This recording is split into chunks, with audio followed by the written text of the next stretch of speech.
The snow fell without a whisper on Christmas night, each flake descending like a prayer into the darkness. And in that sacred silence, 17 souls made a decision that would change everything. They stood at the edge of their dying village, watching the hoofprints of the merchants' horses disappear into the frozen wilderness, and they knew with absolute certainty that those tracks were their only hope of survival. The horses had come from the north, from the trading post that rumor said still had food, still had warmth, still had life. And so the poor peasants of Millbrook gathered what little they possessed and began to follow, stepping carefully into the deep impressions left in the ice, trusting their lives to a trail they prayed would not disappear before dawn. Henry stood at the front of the small group, his breath forming white clouds in the frigid air. At 38 years old, he had been chosen as their leader, not because he wanted the responsibility, but because he was the only one among them who had traveled beyond the valley in his youth. His wife Anne stood beside him, with their daughter Lucy, who was 7 years old and small for her age. The child clutched a worn cloth doll that had been her only Christmas gift, her wide eyes reflecting the falling snow. Behind them, the others assembled in quiet resignation. There was old Walter, who at 65 should have been spending his final years by a warm fire, not embarking on a desperate winter journey. His grandson, young Michael, stayed close to him. The boy's parents had died of fever the previous winter. There was Eleanor with her twin sons, James and John, sturdy boys of 12 who tried to look brave despite their fear. There was Catherine, a widow whose husband had frozen to death 2 weeks prior while hunting. There was Samuel the carpenter, his wife Mary, and their 3 children. There was Father Benedict, the village priest, who insisted that God would guide their steps. And there were others, each carrying their own burdens of grief and hope. The village behind them was silent as a tomb. Most families had already succumbed to starvation or cold. Those who remained were too weak to travel, choosing instead to await death in their homes. Henry had argued with them, had begged them to come, but fear and exhaustion had claimed their will to fight. Now only these 17 had the strength and courage to walk into the unknown, following tracks that might lead to salvation or simply to a different place to die. Would the hoofprints last until morning, or would fresh snow erase their only guide? Anne adjusted Lucy's scarf, tucking it more securely around the child's face. "Keep close to me, sweetheart," she whispered. "We're going on an adventure." Lucy nodded solemnly, old enough to understand that this was no ordinary journey, but young enough to still trust that her parents would keep her safe. Henry wished he shared his daughter's faith. He had seen what winter could do to travelers, had heard stories of entire groups found frozen in the spring, preserved in ice like terrible statues. The merchants' horses had passed through Millbrook just after sunset, 3 massive draft animals pulling a sledge loaded with empty crates and barrels. The merchant himself had been a large man wrapped in expensive furs, his face red from cold and drink. He had stopped only long enough to water his horses at the village well, had ignored the pleading faces of the villagers, begging for food or work or any kind of help. "Nothing for you here," he had growled. "Make your own way." Then he had driven on, heading south toward whatever warm town he called home. But his horses had come from the north, and where horses could go, people could follow. Henry had watched those deep hoofprints cutting through the ice-crusted snow and had seen opportunity. The tracks would be easier to follow than trying to navigate by stars or memory. They would provide a path, would break through the deepest drifts, would lead them surely northward to the trading post. It was a slim hope, but it was hope nonetheless. Father Benedict led them in a brief prayer before they departed. His voice was thin but steady, speaking words of protection and guidance that had been spoken for centuries by travelers facing dangerous journeys. Some of the group crossed themselves, others simply bowed their heads.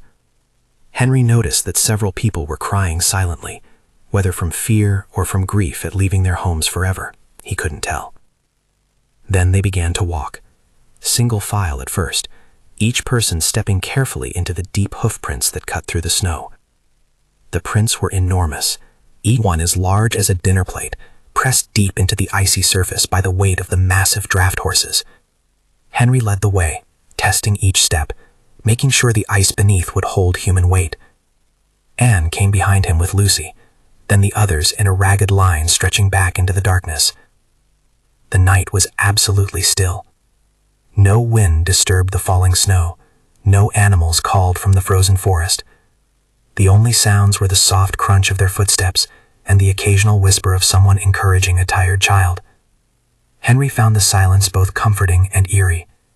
In stillness, they could hear danger approaching, but the silence also felt heavy, oppressive, as if the world itself was holding its breath. They walked through the night, guided by the hoofprints that showed dark against the white snow even in the darkness. Henry had worried that they wouldn't be able to follow the trail without daylight, but the prints were so deep and clear that they stood out like a road. The merchant's sledge had left 2 parallel grooves as well, smooth tracks that occasionally caught what little light filtered through the clouds. Lucy began to tire after the first hour. Henry took her on his shoulders, feeling her small weight settle against his neck. She was so light, too light.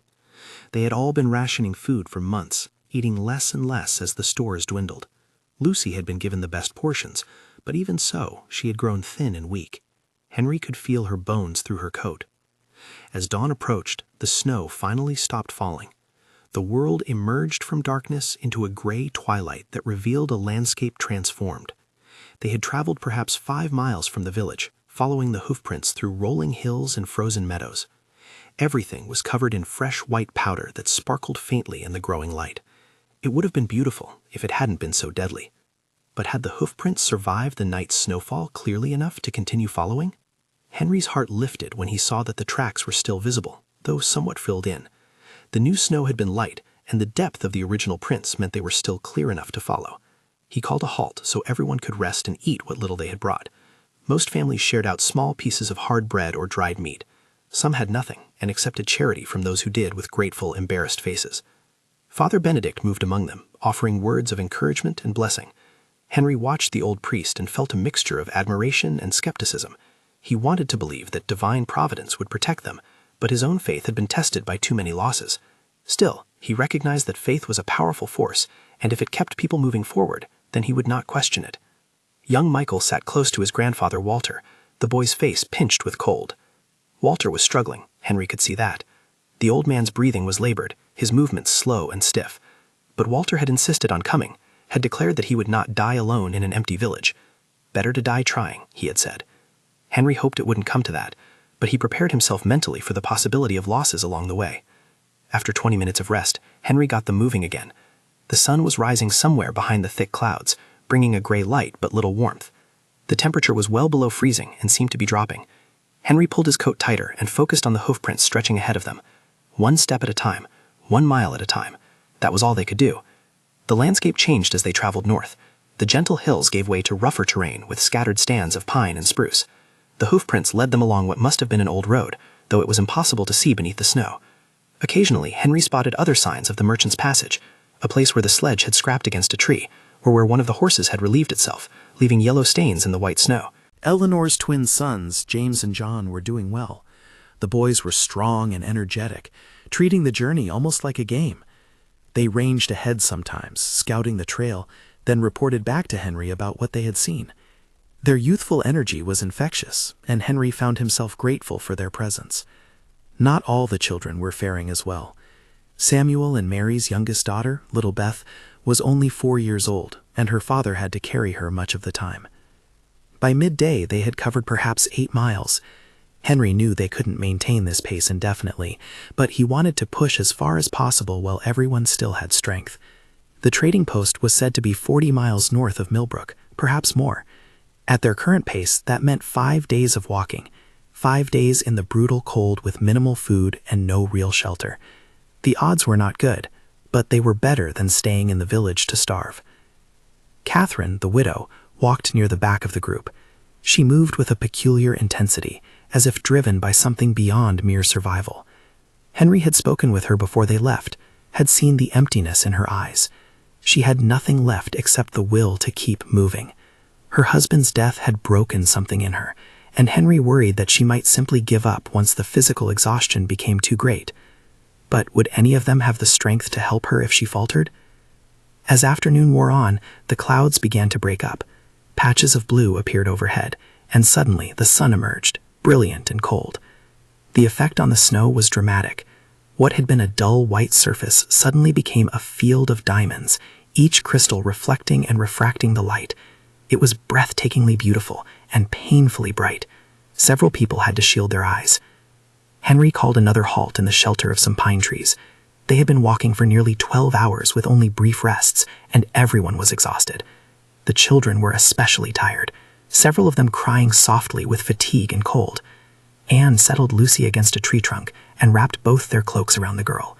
Lucy's lips were slightly blue, and Anne rubbed her daughter's hands briskly to restore circulation. Walter sat down heavily and didn't get up. Michael tried to help his grandfather, but the old man waved him away. "Just need to rest," Walter muttered. "Just a moment." But Henry could see that Walter was in serious trouble. The old man's face was gray, his breathing shallow. Exposure and exhaustion were taking their toll. They had only been traveling 1 day, and already someone was failing. Henry knelt beside Walter and spoke quietly. "Can you continue?" Walter looked at him with rheumy eyes. "Don't have much choice, do I?" he said. "Can't stay here, can't go back, so I keep walking until I can't anymore." Henry respected the old man's pragmatism. "Rest as long as you need," he said. "We'll wait." Father Benedict approached with a concern-wrinkled brow. "How much farther today?" he asked Henry quietly. Henry considered. "A few more hours if we can manage it. I want to cover at least 15 miles before we stop for the night. Get us that much closer." The priest nodded. "People are struggling," he observed. Henry met his eyes. "I know, but stopping won't make it easier. We push on while we can." The brief respite helped, but Henry could see that several people were reaching their limits. Eleanor's twins were still energetic, but Eleanor herself was pale and trembling. Samuel was carrying both Beth and much of the family supplies, and the strain showed in his face. Mary walked beside him, her expression distant, as if she had retreated somewhere inside herself to escape the hardship. When they resumed walking, the hoofprints were even clearer in the bright sunlight. The merchant's passage had been recent enough that the trail was still obvious, the deep impressions showing every detail of the horseshoes. Henry found himself oddly grateful to the gruff merchant who had refused them help. Without meaning to, the man had provided them a path. As the sun began to set, painting the snow in shades of pink and gold, Henry started looking for a place to camp. They needed shelter from the wind, and if possible, wood for a fire. The hoofprints led them down into a shallow valley where a frozen stream cut through the landscape. On the near bank stood a cluster of evergreens, their branches heavy with snow. Could they survive a night in the open, even with a fire? Henry decided this was the best they would find. He called a halt, and the group converged on the pine grove with visible relief. The children collapsed immediately, too tired even to complain about the cold. The adults began the work of making camp with practiced efficiency born of hard lives. These were people who knew how to survive with little, who had spent lifetimes stretching meager resources. Samuel and John began clearing snow from a central area, while James gathered deadwood from beneath the pines. The lower branches of the trees had remained dry despite the snow, and there was enough dead material for a decent fire.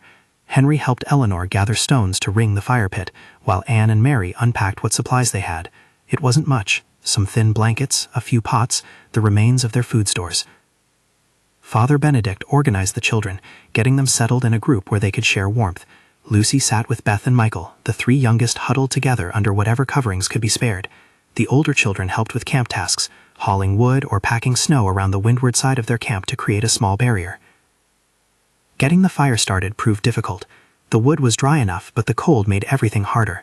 Henry's fingers were numb and clumsy as he worked with flint and steel, striking sparks into a small pile of tinder. It took many attempts, but finally a spark caught. He nursed the tiny flame carefully, feeding it small twigs, then larger pieces. When the fire finally blazed up, everyone gathered close with grateful sighs. The fire changed everything. Its warmth was a physical blessing, its light a psychological one. Faces that had been tight with misery relaxed slightly. Children who had been crying grew quiet. Even Walter seemed to revive somewhat, holding his gnarled hands toward the flames. The fire was life, was hope, was humanity's ancient defiance against the darkness. They melted snow for water and made a thin soup from some dried vegetables and a piece of salted pork that Samuel contributed.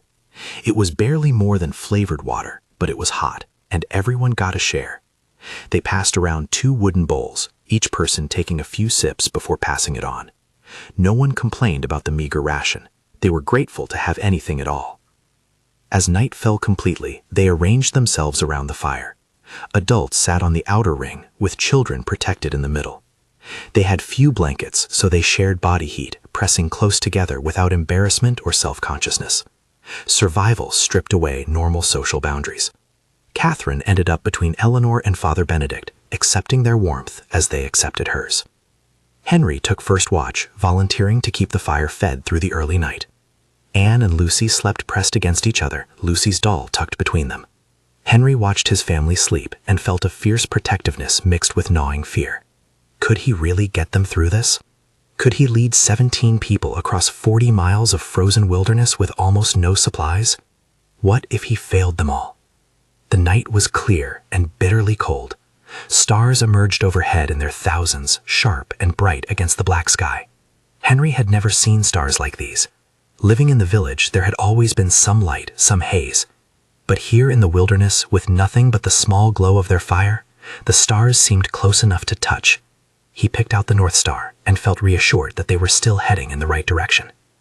Walter began coughing in the night, deep rattling sounds that woke several people. Michael sat up and held his grandfather, patting his back gently. The coughing fit passed, but Henry had heard coughs like that before. The old man's lungs were giving out. Henry doubted Walter would survive more than another day or two of travel. But what could they do? They had no medicine, no way to treat illness. All they could offer was warmth and companionship. Around midnight, Samuel relieved Henry at the watch. The carpenter settled himself by the fire with a long stick for feeding in more wood. "Get some sleep," he told Henry. "You'll need your strength tomorrow." Henry nodded gratefully and found a spot next to Anne. He wrapped his arm around his wife and daughter and closed his eyes. Sleep came quickly, driven by exhaustion. He dreamed of summer, of golden fields of wheat waving in warm breezes, of Lucy laughing and running through grass, of tables laden with food. Then the dream shifted, and he was walking through endless snow, following hoofprints that stretched to the horizon but never got any closer to their destination. He woke before dawn, disoriented and cold despite Anne's warmth beside him. The fire had burned down to coals. Samuel had dozed off, exhausted from the previous day's walking. Henry added more wood and blew on the coals until flames emerged. As the fire grew, people began to wake. There were groans and complaints as stiff, cold muscles were forced into movement. Walter was barely responsive, his breathing labored. Michael looked at Henry with frightened eyes. Henry knelt beside the old man and felt his forehead. Walter was burning with fever, his skin dry and hot despite the cold air. Pneumonia, most likely. Without rest and proper care, Walter would die. Henry looked at Father Benedict, who had moved over to join them. The priest's face was grave. He knew what Henry knew. Walter was dying. Should they stay here and let Walter die in relative comfort, or push on and let him die on the trail? Father Benedict made the decision for them. "We stay until mid-morning," he said quietly. "Give him a few hours of peace."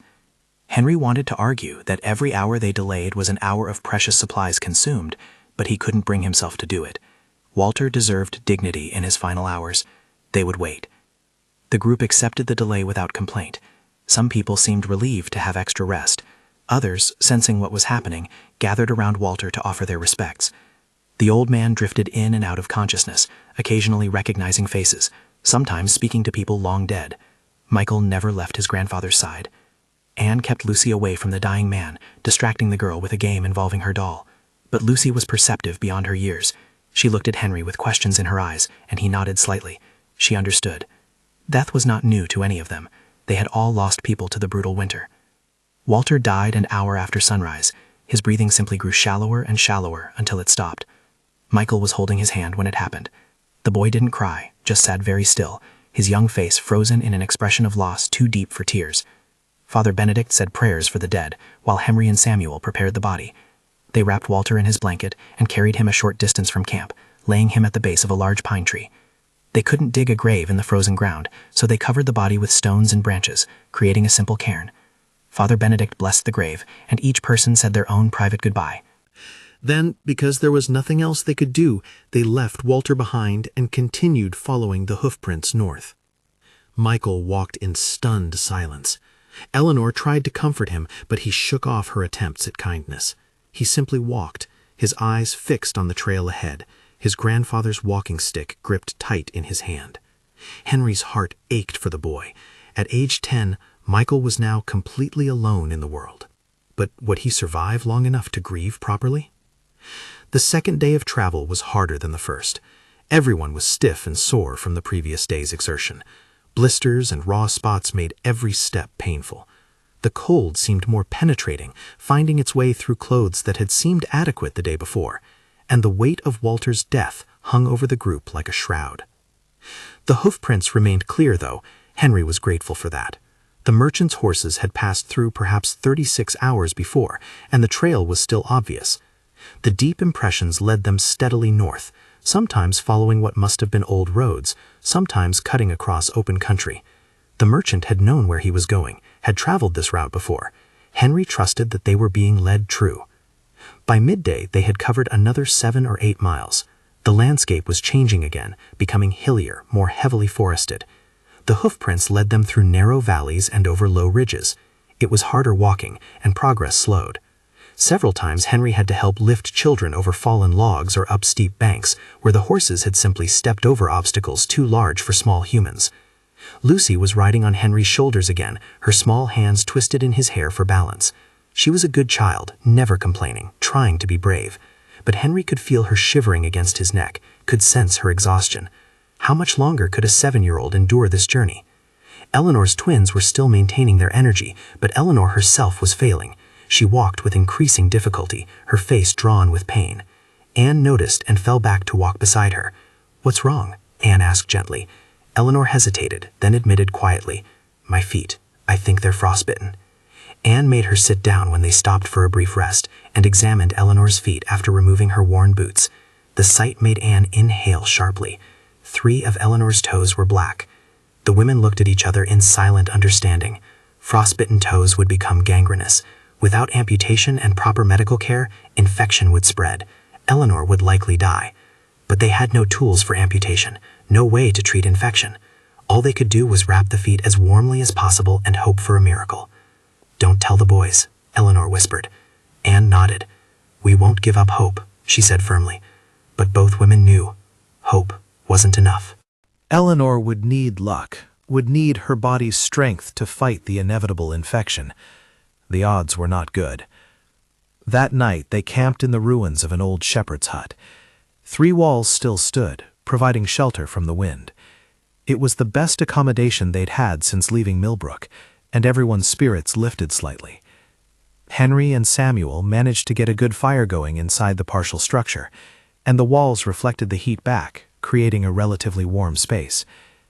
They shared out the food again, the portions growing smaller as their supplies dwindled.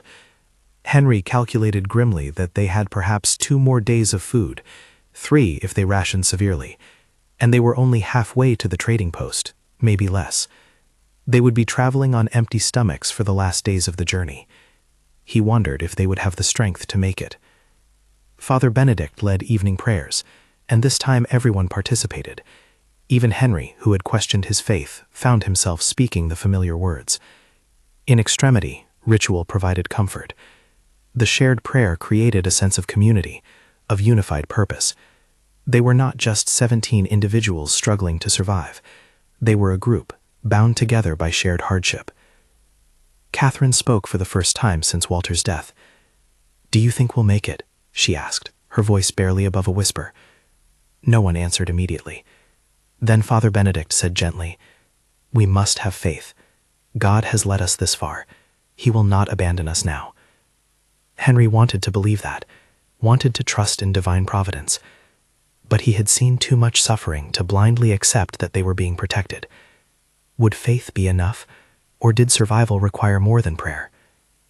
Young James asked the question they were all thinking. What happens if the trading post isn't there, or if they won't help us? Henry met the boy's eyes steadily. "Then we'll find another way. We don't give up. We never give up." James nodded, seemingly satisfied with that answer. But Henry saw the same question reflected in other faces around the fire. The truth was, they were gambling everything on the hope that the trading post existed and would take them in. Henry had never actually been there, had only heard stories. What if the stories were wrong? What if the post had closed? Or if the people there were as desperate as those in Millbrook? These questions tormented him as he took his watch shift that night. The third morning gnawing gray and threatening. Heavy clouds rolled in from the north, and the air had that peculiar stillness that preceded a storm. Henry urged everyone to move quickly, to cover as much ground as possible before the weather turned. They gulped down cold water and whatever scraps of food remained, then set out, following the hoofprints that were growing shallower as older snow settled and new snow began to fall. The storm hit around mid-morning. They left her wrapped in a blanket, sitting against a tree, facing north toward where they believed the trading post lay. Her sons were the last to leave, both boys sobbing now. Henry had to physically pull them away, had to force them to keep walking. The sound of their grief was almost unbearable. They walked for another hour in silence, the weight of another death pressing down on them. 15 people now. They had started with 17 and lost 2 in 3 days. How many would be left when they reached the trading post? If they reached the trading post. Henry pushed the dark thoughts away and focused on putting one foot in front of the other. That night they had no shelter and almost no food. They built a fire in the open and huddled around it, sharing the last of their supplies. Lucy got a small piece of dried meat and some melted snow. William got the same. The adults ate almost nothing, saving what little remained for the children. Henry's stomach cramped with hunger, but he ignored it. Food was for those who needed it most. Catherine didn't eat at all. She sat apart from the group, staring into the darkness. Henry recognized the signs. She was giving up, surrendering to despair. He moved over and sat beside her. "You need to eat," he said gently. Catherine shook her head. "What's the point?" she asked flatly. "We're all going to die out here anyway." Henry wanted to disagree, to offer reassurance, but he couldn't lie. She might be right. Their situation was desperate. Still he tried. "We might make it, but only if we keep trying. Eleanor didn't give up so that we could quit now." Catherine looked at him with empty eyes. "Eleanor died," she said. "Walter died. We'll all die. It's just a matter of when." Could he convince her to keep living, or was she already lost? Henry tried a different approach. "Then die walking," he said. "Die fighting. Don't just sit down and let the cold take you. Make it work for every inch." Something flickered in Catherine's eyes, a brief spark of the person she had been. She nodded slowly. "All right," she said. "I'll walk, but I don't expect to reach the end." The 4th day began with clear skies but brutal cold. The temperature had dropped overnight, and several people were showing signs of serious frostbite. Samuel's youngest daughter, Beth, wasn't responding to her mother's voice. Mary shook the child gently, then more urgently, but Beth's eyes remained closed. Father Benedict checked for breathing and heartbeat, then looked up with devastation in his face. The little girl had died in the night, silently, peacefully, claimed by the cold. Mary's wail of grief cut through the morning air like a knife. She clutched her dead daughter to her chest, rocking back and forth, refusing to let go. Samuel tried to comfort his wife, but his own face was twisted with anguish. Their other 2 children stood frozen, unable to process what had happened. They couldn't bury Beth any more than they could bury the others. They wrapped her small body in what cloth they could spare and placed her beneath an evergreen tree. Father Benedict said prayers while Mary sobbed. Then, because there was no other choice, they walked away. 14 people now. More than a quarter of their group had died. Henry wondered how many more they would lose before this was over. Looking at the gaunt, exhausted faces around him, he suspected the worst was yet to come. They had no food now, none at all. They were walking on empty stomachs, burning energy they couldn't replace. How long could a human body continue under such conditions? The landscape was changing again, becoming more rugged. They were climbing into low mountains, following valleys that cut between rocky hills. Henry had no idea if they were still going the right direction. He navigated by the sun when it appeared, trying to maintain a northward heading, but he had lost all confidence in his choices. They might be walking towards salvation, or into deeper wilderness. There was no way to know. Lucy had stopped talking. She rode on Henry's shoulders in silence, her small body growing lighter every day as starvation hollowed her out. Anne walked beside them, her face set in grim determination. She had given Lucy her own food portions for the past 2 days, eating nothing herself. Henry knew what she was doing and couldn't find words to thank her or to scold her. What else could a mother do? By afternoon, James collapsed. The boy had been strong throughout the journey, but finally his body gave out. He fell face first into the snow and didn't move. John screamed and dropped to his knees beside his twin brother, shaking him, calling his name, but James didn't respond. The exertion and starvation had stopped his young heart. John refused to leave his brother's body. He sat in the snow, holding James, weeping uncontrollably. Michael, who had been silent since his grandfather's death, moved to sit beside John. The two boys sat together, sharing grief. Two children who had lost everything. Henry gave them a few minutes, then knelt beside them. "We have to go," he said gently. John looked at him with hatred. "I'm not leaving him," he said. What could Henry say to convince a grieving boy to abandon his twin's body? Father Benedict joined them. He spoke quietly to John about heaven, about how James's soul had moved on and his body was just an empty shell. He promised that James was at peace, free from cold and hunger. John listened, tears still streaming down his face. Finally, he nodded. Michael helped him stand, and together the two boys walked away from James's body without looking back. 13 people remained.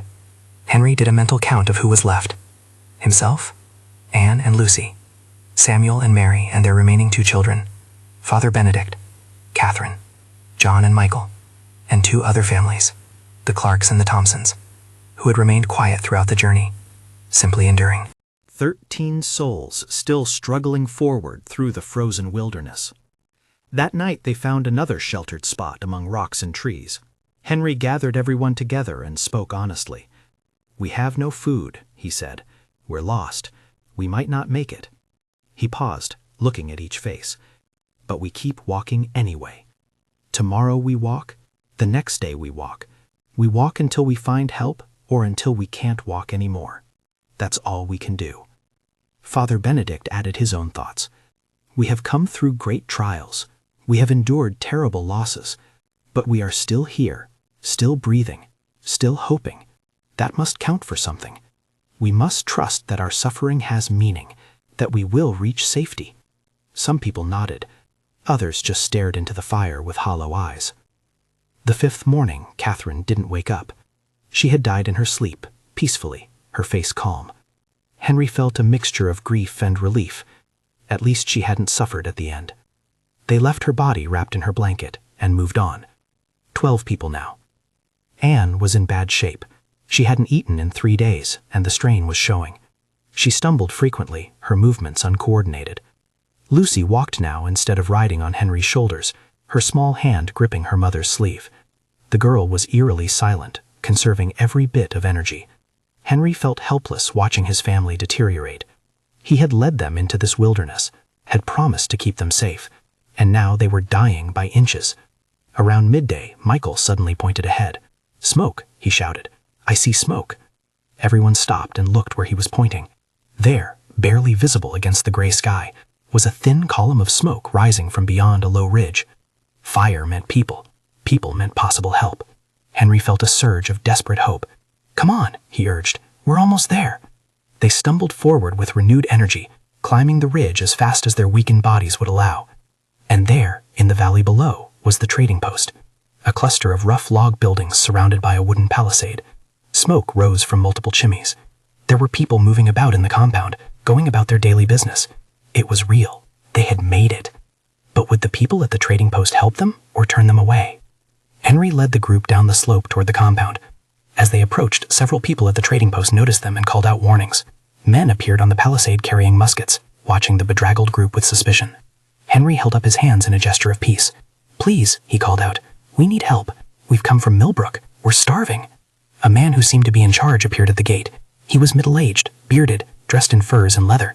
He looked at the 13 desperate people and his expression softened slightly. "Millbrook," he said. "That's 60 miles south of here. You walked all this way?" Henry nodded, too exhausted to speak further. The man studied them for a long moment, then made a decision. "Open the gates," he ordered. "Get them inside." The gates swung open, and Henry led his people through. They had made it. Against all odds, despite all losses, they had survived. Henry felt his legs give out, and he sank to his knees in the snow. Anne collapsed beside him, and Lucy between them. Around them others were falling, their last reserves of strength exhausted now that safety had been reached. The trading post people rushed to help. They carried the children to a warm building, brought blankets and hot soup. A woman who claimed to be a healer examined everyone, tending to frostbite and wounds. She shook her head over the severity of some cases, but promised to do what she could. The 12 survivors were given beds, real beds with mattresses and warm blankets. It felt like heaven. Henry lay in bed with Anne and Lucy beside him, all three of them wrapped together in warmth. "We made it," Anne whispered. "I can't believe we made it." Henry held his family close, feeling tears run down his face. "5 didn't," he said. "5 died so we could be here." Anne was quiet for a moment. "Then we live for them," she said finally. "We live and we remember." Over the following days, the full extent of their ordeal became clear. Samuel's wife Mary was in serious condition, her body too weakened to recover. She died on the 3rd day at the trading post, her body simply giving up after enduring too much. Samuel was devastated, left with 2 children and a grief too large to process. The other survivors slowly began to recover, though all bore scars, physical and emotional, that would never fully heal. The man in charge of the trading post, whose name was Robert, listened to their story with increasing horror. "You followed horse tracks across 60 miles of frozen wilderness with almost no supplies?" he said in disbelief. I've never heard of anyone surviving such a journey." Henry shrugged tiredly. "We had no choice. Stay and die, or walk and maybe live. We chose to walk." Robert shook his head in wonder. "You're either the bravest or the craziest group I've ever met. Maybe both." He paused, then added, "You're welcome to stay here as long as you need. We'll help you get back on your feet." Henry felt immense gratitude. "Thank you," he said simply. "You saved our lives." The trading post became their home for the winter. The survivors were given work to do, ways to contribute to the community. Henry helped with carpentry, Samuel with various repairs. Anne assisted the healer, learning her skills. The children were fed and clothed and slowly began to recover their health and spirits. Lucy started smiling again, started playing with the other children. It was a kind of healing. But the shadows remained. John never fully recovered from losing his twin brother. He became quiet and withdrawn, spending hours alone. Michael, having lost his grandfather, attached himself to Father Benedict, who became a surrogate grandfather to the orphaned boy. Samuel struggled with the loss of his wife and young daughter, though his remaining children gave him reason to keep going. Henry often thought about those they had left behind: Walter dying of pneumonia in the snow, Eleanor with her frostbitten feet, little Beth taken by the cold, James collapsing from exhaustion, Catherine giving up the fight, and Sarah, left behind at the very beginning. 6 lives lost. 6 people who had trusted him to lead them to safety. Did their survival justify the deaths of those who hadn't made it? Father Benedict helped him work through the guilt. "You gave them a chance," the priest said. "Without you, all 17 would have died in Millbrook. 12 survived because you were brave enough to try. That's not failure, Henry. That's a miracle." Henry wanted to believe that. Some days he did. Other days, the faces of the dead haunted him. As spring approached and the ice began to break up, traders brought news from the south. Millbrook was completely abandoned now. The winter had claimed everyone who remained there. The village that Henry had called home his entire life was a ghost town, empty houses buried in snow. If his group had stayed, they would all be dead. The confirmation of what they had escaped made their survival feel more precious and more painful at the same time. Robert offered them land near the trading post where they could build permanent homes. The soil was good, he said, and the growing season was adequate. They could start over, create a new community. The survivors discussed it and agreed. They had nothing to go back to. Forward was the only direction that made sense. Henry, Anne, and Lucy built a small cabin with help from the trading post community. It was simple but sturdy, with a good fireplace and tight walls that kept out the wind. Lucy had her own small bed, and Anne planted a garden when the ground thawed. They were poor, but they were alive, together, with a future stretching before them. Samuel and his children built nearby. Father Benedict constructed a small chapel where services could be held. John and Michael were taken in by a family at the post who had lost their own children to fever. The other surviving families also established themselves, creating a new settlement that grew slowly but steadily. 1 year after their arrival, Henry stood on a hill overlooking their little community. 12 cabins now stood where there had been wilderness. Smoke rose from chimneys. Children played in the snow. People went about their daily work. The survivors had created something new from the ashes of what they had lost. Not a replacement for Millbrook, but something different, something earned through suffering and sacrifice. Anne joined him on the hill, her hand slipping into his. "Do you think we did the right thing?" she asked, "leaving the village?" Leading everyone on that terrible journey? Henry considered the question carefully. "I don't know," he admitted. 6 people died because we left, but 12 lived. If we had stayed, 17 would have died. So yes, I think we did the right thing, even though it cost so much. Lucy ran up the hill to them, her face flushed with cold and happiness. At 8 years old now, she barely remembered the journey. The trauma had faded, as children's trauma sometimes does, replaced by new memories of safety and warmth. She tugged on her father's coat. "Papa, John and Michael want to know if I can come help build the snow fort." Henry smiled and ruffled her hair. "Go ahead, be back before dark." As Lucy ran off, Anne said quietly, "She doesn't remember most of it, does she?" Henry shook his head. "I'm glad. No child should have to carry those memories." Anne leaned against him. "But we remember. We'll always remember." Henry put his arm around his wife. "Yes, we remember. We remember for them." Father Benedict held a memorial service that winter on the anniversary of their departure from Millbrook. All the survivors gathered, along with many from the trading post community. The priest spoke the names of the dead, honoring their sacrifice. Walter, Eleanor, Beth, James, Catherine, Mary. Each name was followed by a moment of silence. Then Father Benedict said, "They walked into the unknown so that others might live. Their courage gave us this chance. We honor them by living well, by building something worthy of their sacrifice." The service ended with a hymn, voices raised together in the cold air. Henry sang with the others, feeling the weight of memory and the strange lightness of survival. They had endured the impossible.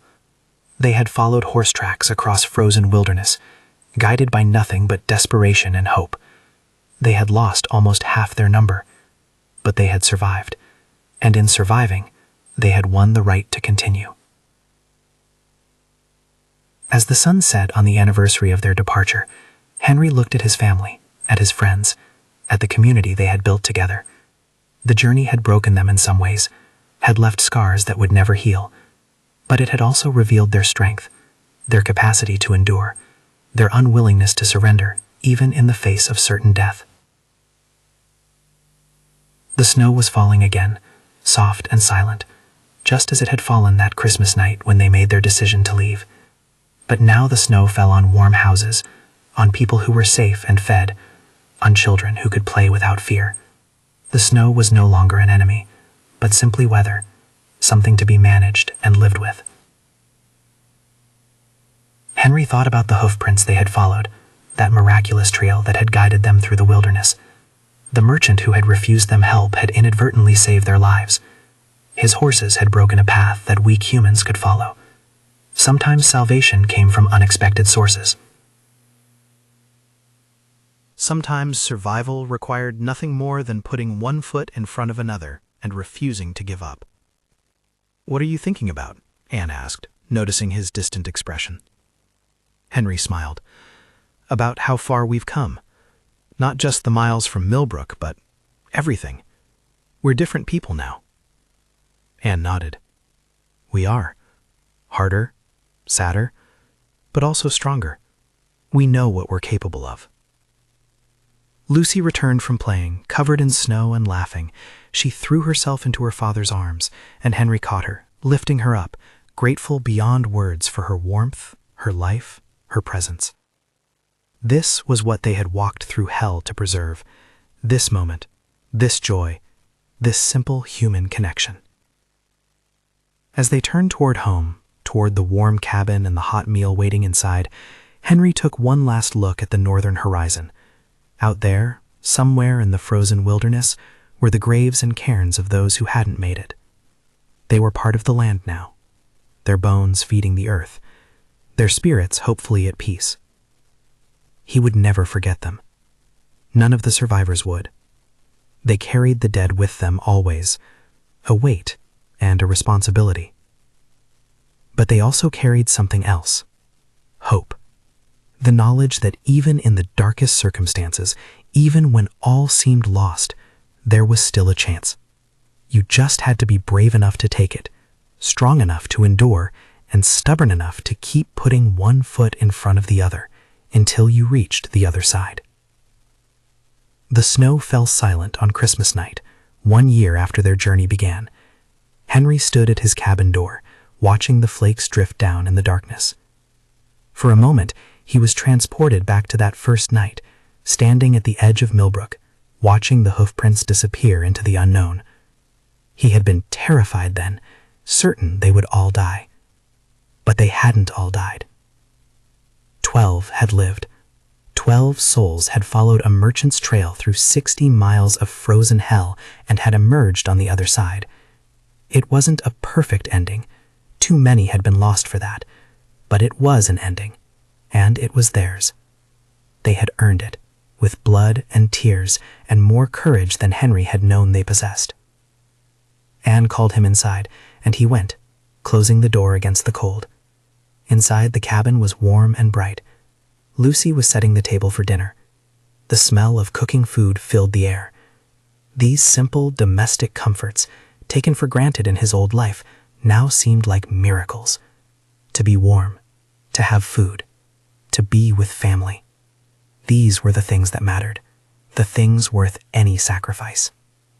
The years passed and the settlement grew. More people arrived, refugees from other failing villages, traders looking to establish themselves, families seeking new opportunities. The community that had started with 12 survivors expanded to 50, then 100, then more. They built a church, a school, a proper trading post. What had begun as a desperate gamble became a thriving town. Henry and Anne watched their daughter grow into a young woman. Lucy had no memory of that terrible journey, though she had been told the story many times. To her, it was history, something that had happened to different people in a different time. She had been born into hardship, but had grown up in safety, and that gap in experience defined their different perspectives. Samuel remarried eventually, finding love again with a widow from the trading post. His children grew strong and healthy, and he learned to smile again, though there was always a shadow in his eyes when he thought of Mary and little Beth. John and Michael became like brothers in their adoptive family, both growing into capable young men who served the community well. Father Benedict aged gracefully, his chapel always full, his counsel always valued. The survivors remained close, bound by shared experience that no one else could fully understand. They gathered regularly, especially on anniversaries, to remember and to celebrate. They didn't talk much about the specific horrors of the journey. Those were private nightmares. But they acknowledged what they had been through together, honored the memory of the dead, and found comfort in the fact that they had survived. Henry often wondered about the merchant whose horses they had followed. Did he know that his passage had saved 12 lives? Did he ever think about the desperate villagers he had refused to help? Probably not. People like that rarely looked back. But Henry was grateful nonetheless. That merchant's indifference had paradoxically provided their salvation. The hoofprints of his horses had been the thread that guided them through the labyrinth. As Henry grew older, he found himself thinking more about what the journey meant. It had been about physical survival, certainly, but also about something more, about human resilience, about the bonds that form between people facing impossible odds, about the terrible choices sometimes necessary for any to live. These were lessons written in snow and blood, learned through suffering, earned through loss. He tried to pass these lessons to Lucy, to help her understand the value of what she had. Never take warmth for granted, he told her. Never waste food. Never forget that survival is a gift, not a right. Lucy listened with the patient indulgence of youth, not quite able to grasp the depth of what her father was trying to convey. But Henry hoped that someday, when she had children of her own, she would remember and understand. Father Benedict died peacefully in his sleep at age 72, content in the knowledge that he had helped build something lasting. At his funeral, the survivors spoke about his faith, about how he had kept hope alive when all seemed lost. He believed we would make it, Samuel said, his voice breaking. His faith carried us. They buried him in the town cemetery, next to the empty graves they had erected for those lost on the journey. One by one, the original survivors passed away. Samuel went next, then the Clarks and Thompsons. Each death was mourned by the entire community, which had come to regard the survivors as founders, as heroes. Stories were told about the journey, sometimes embellished, sometimes diminished. The truth became mixed with legend, as it always does. Henry lived to be 68 years old. On his deathbed, with Anne and Lucy beside him, he had a moment of perfect clarity. He saw the whole arc of his life, the comfortable years in Millbrook, the desperate decision to leave, the terrible journey, the building of a new home, the decades of peace and modest prosperity. And he understood that it had all been necessary, that the suffering had purchased something valuable, survival, yes, but also wisdom, compassion, and an understanding of what truly mattered in life. "Tell the story," he whispered to Lucy. "Tell your children about the journey. Don't let them forget." Lucy held her father's hand and promised, "I will, Papa. I'll make sure they know." Henry smiled and closed his eyes. He thought of Anne as a young woman walking beside him through the snow. He thought of little Lucy on his shoulders. He thought of Walter and Eleanor and all the others who hadn't made it. "I'm coming," he whispered. "I'm finally coming."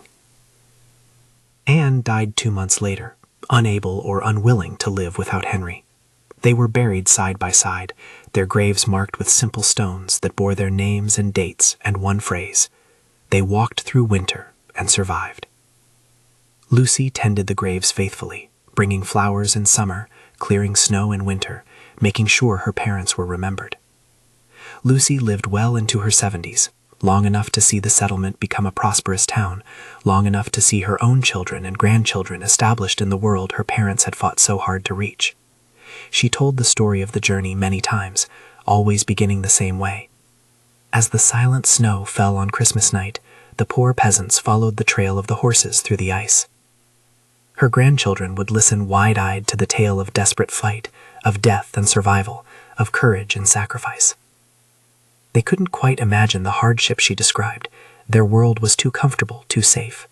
But they understood the essential truth, that they existed because 12 people had been brave enough to walk into the unknown, strong enough to endure unimaginable hardship, and lucky enough to survive when so many had not. The town erected a monument to the journey in its central square. It was a simple stone pillar with the names of all 17 who had set out from Millbrook carved into its surface. The 6 who died were marked with stars. Below the names was an inscription: "They followed hope through winter and gave us tomorrow." Every year on Christmas night, the townspeople gathered at the monument to remember. The tradition continued for generations, long after the last survivor had died, long after anyone who had personally known Henry or Anne or the others had passed away. The town still remembered. The story became part of the town's identity, a founding myth that defined how its people saw themselves. They were descendants of survivors, inheritors of courage, keepers of a story that must not be forgotten. And so the tale lived on, passed from parent to child, from teacher to student, from generation to generation.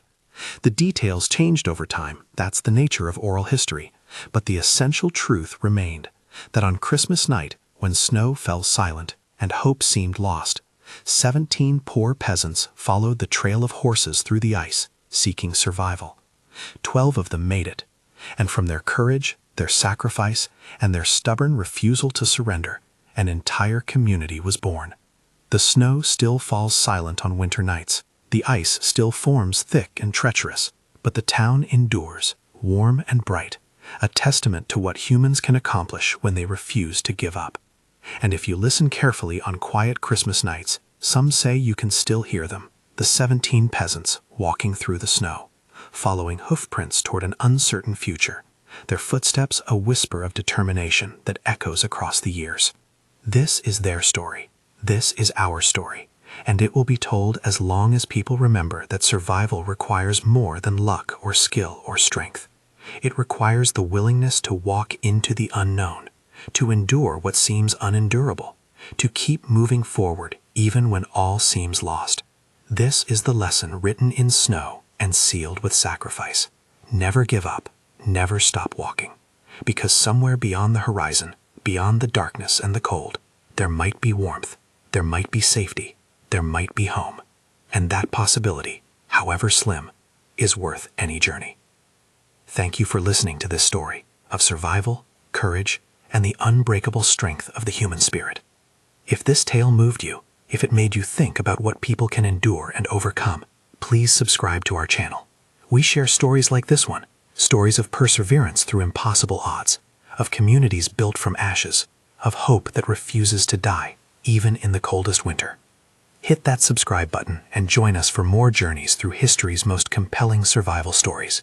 Until next time, stay warm, cherish those you love, and remember, the trail continues as long as we keep walking.